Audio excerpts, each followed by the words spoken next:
Some pastors, when they come back from sabbatical, bring book reports. I've never had a sabbatical, so I don't really know, but I brought a painting to show you today.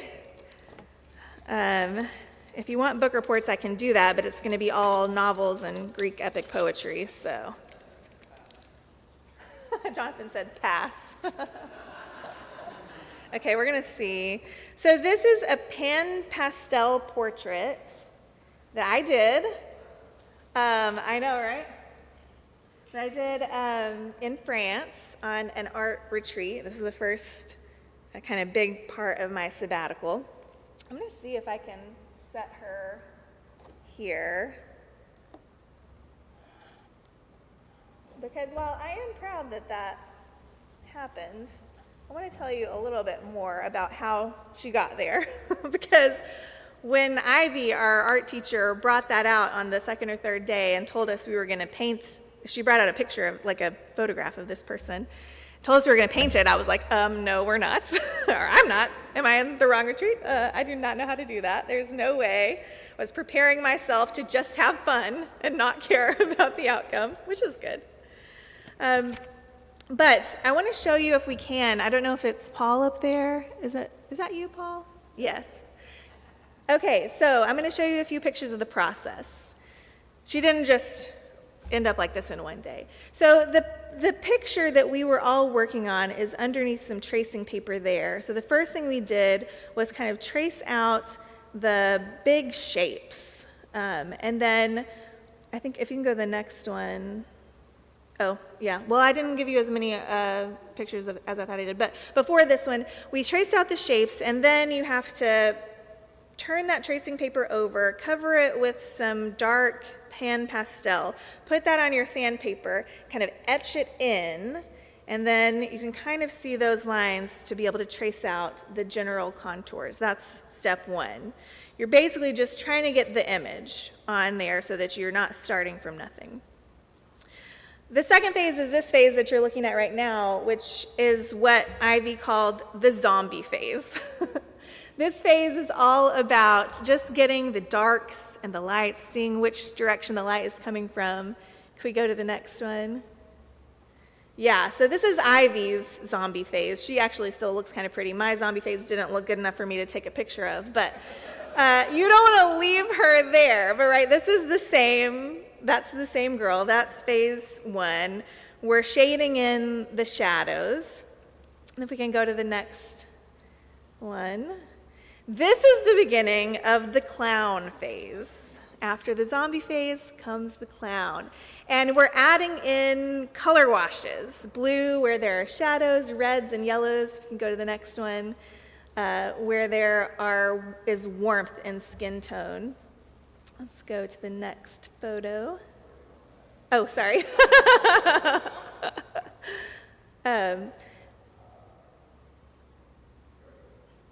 Yeah, oh, this one's mine, actually. So this is her with her clown face on. We've got, apparently, most people, like if you want to stare at your neighbor for a minute, you'll see more undertones of red in the cheeks, yellows in the chin and forehead, neck.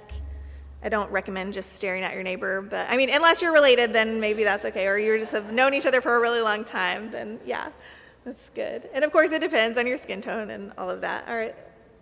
Okay, good. So then this is the next phase. After the zombie and the clown, you start to get the building phase. This is Ivy's. This is not mine. And you start kind of mixing skin tones to put on top of that bright pink and red and yellow.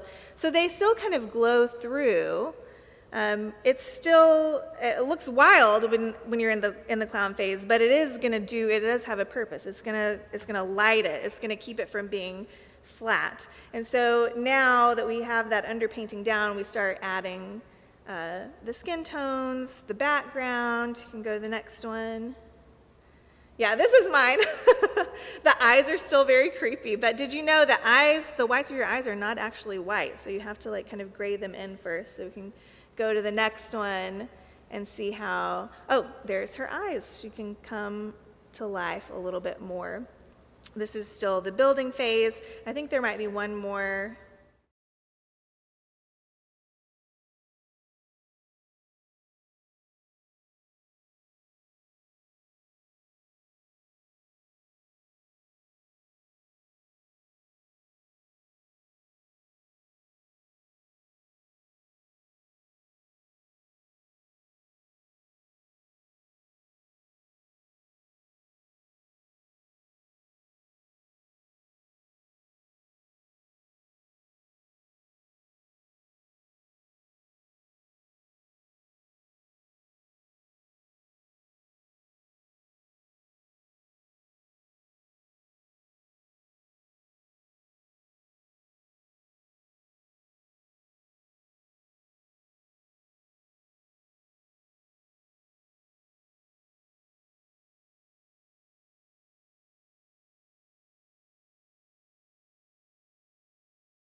I think what I wanted to show you was that each layer is important. Each of those layers adds depth and perspective and light and shadow and life to a finished product. And I think this is what Jesus is doing in our text today with the parables. He's layering them, right? We heard it sounded like 10 parables all right in a row, one on top of the other. He's trying to build a picture, and one layer isn't just going to do it on its own. He's giving it color. He's giving the kingdom of heaven shadows and light and depth. The kingdom of heaven, the rule of God, isn't simple. It's not a bumper sticker, or it can't be captured in a mantra. It's got layers. And Jesus was an artist. We know he drew, right, in the sand at least once. But I think he was probably more of an artist like Lisa, a storyteller. I loved listening to all of your Creating with the Creator moments last week, by the way. Thank you so much for sharing those. Those were beautiful. But the kingdom of heaven, he says, is like a treasure in a field that a man finds and sells everything he has to buy the field. Now, to me, when I'm reading this litany of parables, this is the zombie phase, right? This is kind of scary. It's a little bit reckless. He sells everything to just go for this treasure in a field. Doesn't make a lot of sense just on its own. All right, so the kingdom of heaven is like a net catching fish of all kinds, and then when you get them to the land, you throw out the bad ones. And Jesus makes it pretty explicit there. The wicked and the righteous are being divided out and thrown into the fiery flames. This, for me, is the clown phase of Jesus' parable layering, right? It's a little wild, a little harsh. It doesn't look like what we want the picture to end up like exactly, right? But then you've got the kingdom of heaven is like a mustard seed. It is something small that becomes bigger, something insignificant that provides a home for all kinds of creatures. This is the softening, the building phase. Okay, we're adding some flesh to the kingdom of heaven now. The kingdom of heaven is like yeast that a woman works into flour and leavens the whole batch. This, to me, is the sparkle, the finishing phase, that change is from within. Just a little bit can change the whole loaf. When we layer them on top of each other, we can end up with a picture of God's reign, God's community that starts small and simple, a humble mustard seed that is also worth everything, our whole lives, that grows and expands and provides shelter and care and catches up all kinds of people, that welcomes all and trusts that God will sort out the evil and the righteous in the end. It's a picture with depth and perspective and light and shadow and life. As Malcolm said a few weeks ago, the Bible has some of the best poetry, right? Some of you who are poets, David and Bob, you know this as well. In France, when we were making these portraits, we were all looking at that same picture and all came out with different girls, right? But you could tell they all had a common origin, I guess. If you knew, it would make sense. We all followed the same steps. But it wouldn't have made sense for one of us to stay in the zombie phase and stop there, right? It wouldn't really work. It wouldn't make sense for one of us to get all the reds and blues and yellows on the clown phase of a portrait and stop there. And it wouldn't make sense to trace out the shapes and then add sparkles and not do anything in between. None of those would be a faithful representation. You couldn't just paint another face entirely on top of it, right? Maybe someone didn't like her and so they wanted to paint Hulk Hogan on top. That wouldn't make sense, right? Okay, are you with me? We're doing a metaphor here, like Katie said. Okay. I fear that some of those things that we said we wouldn't want to do are exactly what happens with Scripture, with Jesus, when we look around at some of our world today. Sometimes his teachings are flattened into one layer that is frightening or clownish. Sometimes there is an alternate face put on top entirely. When we think about the picture of Christianity in the U.S. that is presented by what feels like a large portion, maybe not a majority, I hope not. When we see Christian nationalism and white supremacy and support for apartheid and genocide and constant warmongering and gun violence, we're seeing a bunch of layers of a different painting, right? A different person, a counterfeit gospel, an anti-Christ. And that can be overwhelming when that's what we see in our world, when that picture is so embedded around us and so vivid, coming from folks who claim to follow the God that we follow, to follow the Christ that we trust.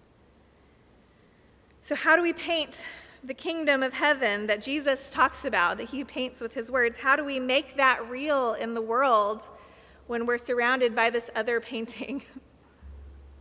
Well, layer by layer, right? Layer by layer. When Ivy pulled out that picture and told us we were going to paint that, there was no way I thought it was going to happen. And I think sometimes we feel that same overwhelm and that same paralysis when we look at our world and see what we actually need to see. We feel like we can never make it happen. But layer by layer, with Ivy's guidance, with inspiration from other students, I did it, right? And we can do that too. We are doing that too. And that's one thing I want to make sure that you're remembering and noticing in the midst of all of the zombies and clowns out there, right? Is that we are bringing God's community and reign to life here. We are painting a different picture together. With God's guidance, with inspiration from each other, with intentional time together to create and learn, intentional tools that we're sharing, we're helping each other bring God's love to life. This is another way to talk about discipleship, right? You can't do everything all at once. You can't will yourself to change the world any more than I could have just sat down and willed myself to paint a person. It doesn't come out naturally. A mustard tree doesn't just poof appear, right? A loaf of bread doesn't rise on its own. But with little seeds of welcome that you are already planting and can continue to plant, we are growing a place where people are fed and housed and cared for, where people find respite from all kinds of the evils of the world. With a little bit of yeast, of compassion, of self-compassion, you can be transformed. You are being transformed from the inside out. Every little layer matters. It's all building a picture that matters. Even the parable of the treasure hunters, right? Anybody that, you know, it seems like a big grand gesture to sell everything you own and buy a field, but anybody that's done a garage sale knows how tedious that is, right? You got to go through every closet. You got to list everything. You got to figure out what you need.